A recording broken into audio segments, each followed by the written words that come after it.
আসসালামু আলাইকুম। নতুন ভিডিওতে স্বাগতম। আজকের ভিডিওতে ক্রোয়েশিয়া আসার কিছু সুযোগ সুবিধা নিয়ে কথা বলবো। আমাদের 4-5 জন লোক দরকার।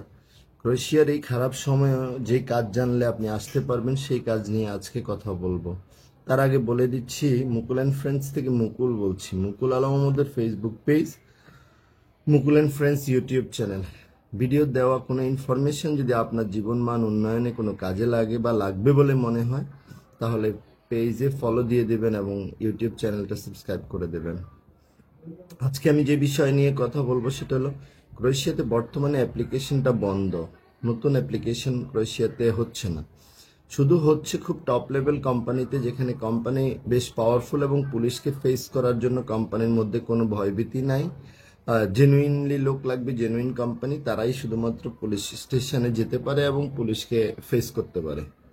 তাহলে এইখানে আমাদের এই এই এই পরিস্থিতির মধ্য দিয়ে আমাদের কিছু লোক লাগবে, কার ডেন্টার পেইন্টার, বাট মেকানিক সাথে সব মিলায়। ডেন্টার পেইন্টার এক আর মেকানিক আলাদা, এরকম 3-4 জন লোক লাগবে। আর হচ্ছে আরেকটা পেশায় লোক লাগবে 3-4 জন এক্সকাভেটর ড্রাইভার লাগবে। এক্সকাভেটর চালাচ্ছে মিডল ইস্টে, লাইসেন্স আছে, এমন কয়েকজন প্রফেশনাল লোক লাগবে। যাদের অ্যাপ্লাই হবে মাস্ট, ভিসা হবে মাস্ট, গ্যারান্টি। খুব উচ্চ মানের কোম্পানি, যেসব কোম্পানিতে সাধারণত অ্যাপ্লিকেশন হলে ভিসা মিস হওয়ার কোনো কারণ নেই। তাহলে এই পেশায় যদি কেউ থাকেন তাহলে নক দিবেন, আমি নাম্বার পাঠাবো, আপনি ভিডিও পাঠিয়ে দেবেন। তার আগে বলে রাখি, মিনিমাম 2 ইয়ার্স যার পাসপোর্টের মেয়াদ নাই, অ্যাটলিস্ট 15 মাসের বেশি, তার জন্য জটিল। তাকে আবার নতুন পাসপোর্ট করতে হবে ভিসা ফেস করার জন্য। এই দিকটাও খেয়াল রাখবেন। আর নাম্বার চাইলে আমি নাম্বার পাঠিয়ে দেব।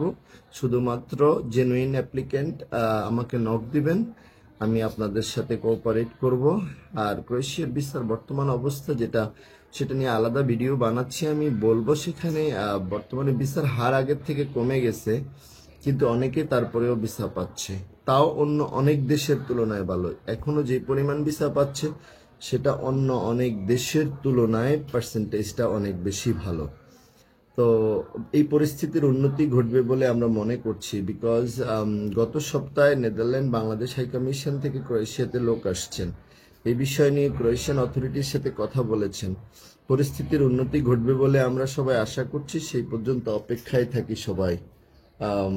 আমাদের পরবর্তী নির্দেশনা পাওয়া পর্যন্ত নতুন অ্যাপ্লিকেশন হবে না, হচ্ছে না। তো যারা তারা টাকা দিয়ে এই মুহূর্তে বিষয়টা ধরা খাওয়ার কোনো দরকার নাই, আপাতত কাজ হচ্ছে না। এই বলে ভিডিও শেষ করলাম। আসসালামু আলাইকুম।